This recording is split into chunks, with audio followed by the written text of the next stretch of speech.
I feel like some of you are stuck in this place where you either going to be an entrepreneur or you're going to work at this job. But who trapped you into believing that was the only those are the only two options? The truth is, like, you hate your job. Can I get an amen? And you have this entrepreneurial desire that you want to do. And it's almost like you stay here, but you're too mad because you ain't got enough money to just leave this and do this. So you never get this jump start. When in reality, the third choice is you use your current job as though it's a bank, loaning you what you need for your own business. So while you're working this job, you take money aside and invest it in your entrepreneurial endeavors. You make a timeline of how much you would need to make in order to walk away from this said job. Do y'all follow what I'm saying? Look at them and say, there's always another way. There's always another way. I know people who've been on the same job 15, 20, 25 years talking about a business they're going to start, and their kids now grown and in college. They ain't started nothing. Because they were stuck in between two positions. And God's saying, what about this other role? Many of you, I believe, in 2018 are going to recognize that you really made yourself in 2017 feel like stuff was too difficult to do. And when you actually do it, you're going to be mad at yourself. Because let me tell you, some things God ain't going to reveal how easy it is to make it happen until you actually step out and do it. Some of you been nervous. You about to do it, but you allow yourself, that's that intimidation I talked about in other points. You talk yourself out of it. Well, I need to have steady money. Then we can say amen to that.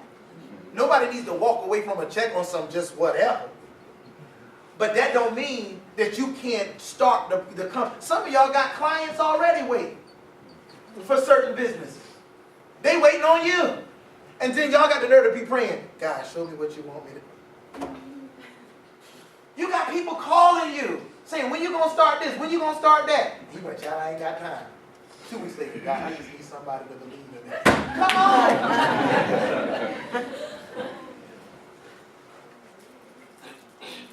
Do y'all know how strong the spirit of vain imagination is? Vain imagination makes things seem harder than they actually are. Some of us in 2018, you drug yourself down, making yourself believe, I don't know what I'm going to do, Jesus. And God is like, that ain't that hard. Look at where God has brought you from. Look at where God brought you out of. Can y'all just think right now some of the surprises and some of the fears you had this year? Just right quick, just think about something that was an emergency and where your mind was when that emergency was happening. I don't know where God goes. Then it was over. We forget so quick that God done conquered more in your lifetime this last year than you could ever remember. 2018. Decide to be the pilot, not the passenger. Go to the next. Watch this. Proverbs 19 and 2. Also, it is not good for a person to be without knowledge, and he who hurries his footsteps errs or makes mistakes. Check this out. If you ever want words of wisdom, go to Proverbs. It says, it is not good for a person to be without knowledge. Knowledge is information. Wisdom is the proper way to use that information. What it's saying here, you got to keep collecting information for next year. Some of you got a little bit more research to do before 2018 gets. Because if you don't have enough knowledge, then you don't have enough information to make a wise choice. And that means you got to really dig into where it is you're trying to go and what you want to do. And get all the details. Go somewhere. Sometimes we don't grow in life because we're not willing to go somewhere where we're the lowest person on the totem pole. There are times, even though I've been pastoring and doing ministry for quite some time, it's necessary for me to sometimes go in a circle and meet up with people that have been doing this way longer than me.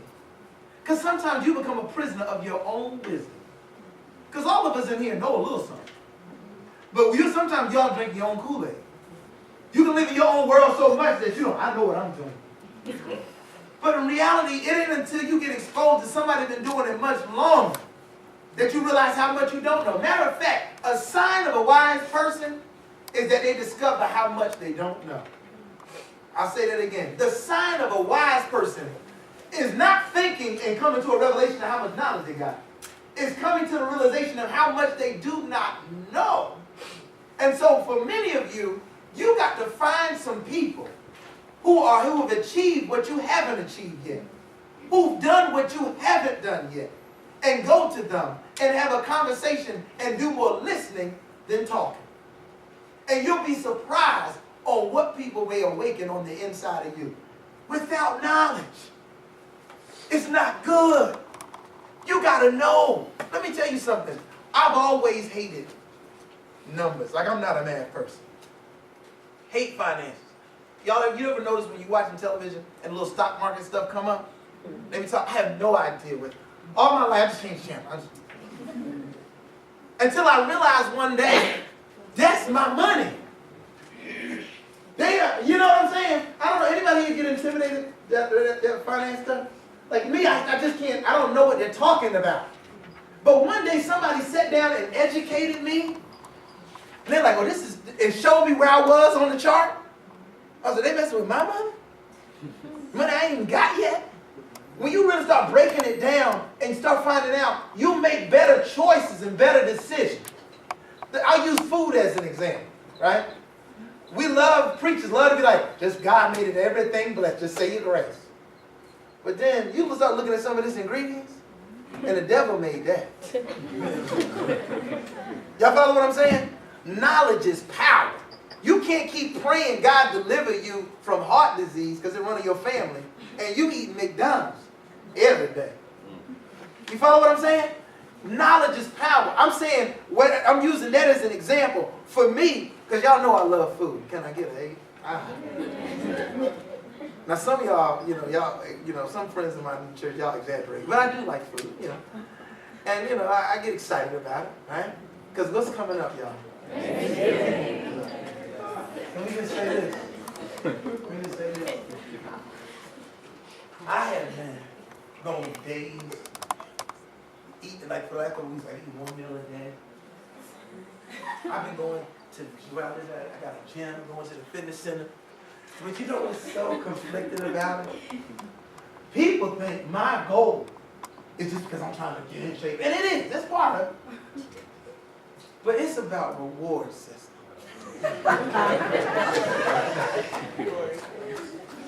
Because I'm just saying, you got to do what motivates you, okay? And there's a part of me, I was in the treadmill the other day, I don't want to do this. Then I thought, Thursday. Come on, man. See, when I go to New Jersey, we all come to one family member's house. And when I look at our family, we don't let everybody bring food. Y'all stay in your lane.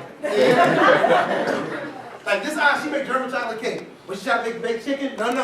Eat it at home. That's not chili. That's auntie over here. She got that.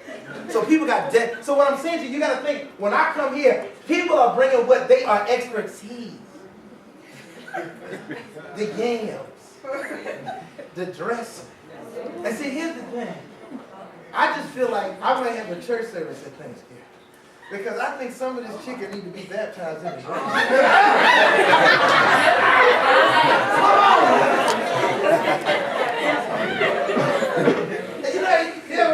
You ever cut a little breast piece of chicken and it's looking real dry? I'm like, you know what? You need to go down in this. All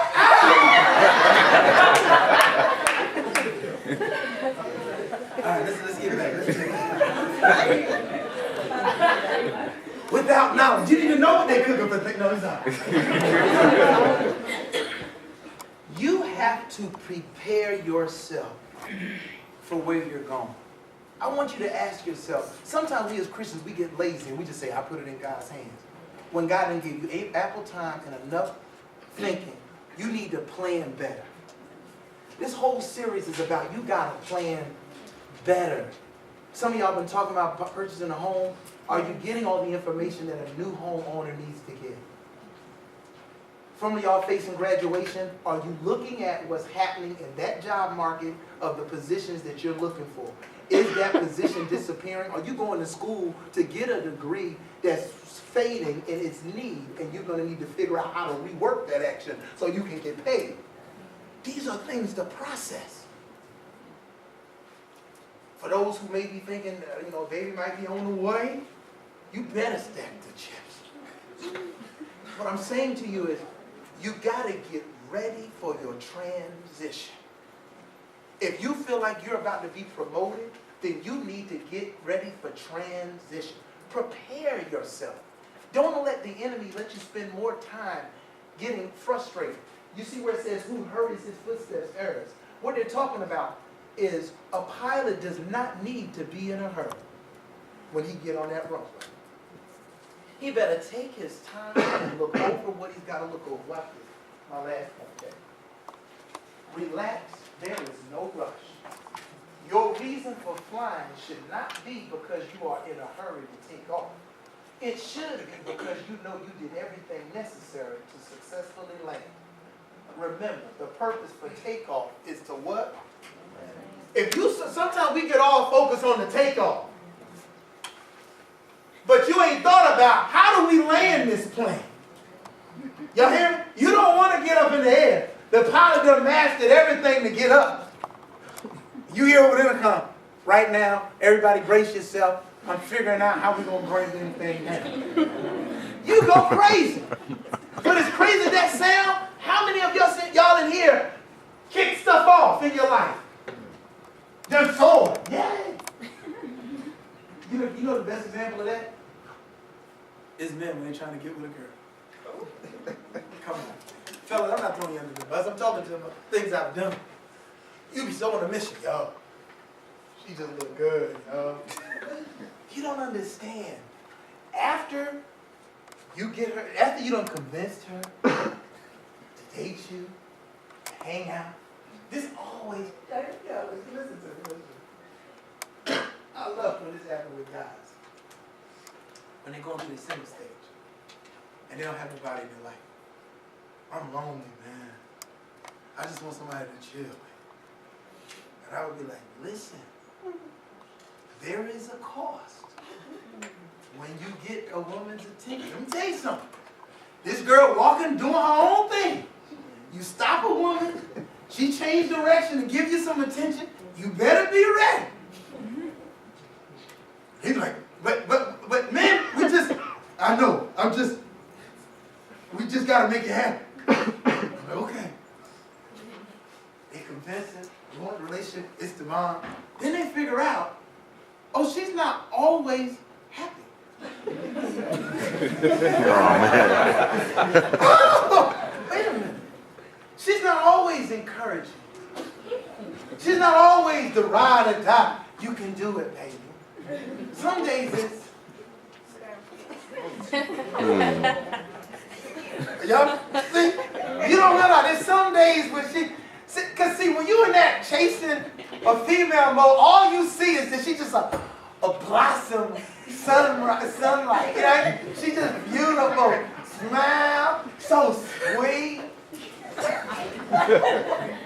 That same one. You wake up one day, you don't know who she is. It always hit the guy like, hey, baby, not today. Oh, man. And then this is the call I get. Yo, PG, I don't know. I'm like, no. You done turned it up. What I'm saying to you, look at your name, say February. February. Those who don't know what that is, I do a love series in February. And I'm going to tell you something right now. I know I done did a many love series, but the one waited in 2018, somebody just say, Listen, let's get back to this. As we prepare for 2018, don't get so zoned on how you're going to take off that you have not made plans on how you're going to land and where you're going to land. Some of the biggest mistakes of people with the greatest ideas is they had an awesome beginning, fuzzy in the middle, no plan for the end. You know where you're trying to land in 2018. Matter of fact, even when I say 2018, most people think I'm talking about January, when in truth, this entire series, I've been talking about January to December 2018. You need to know in January where you're going to be in December. Are y'all hearing me today? Don't set off something you ain't ready to land.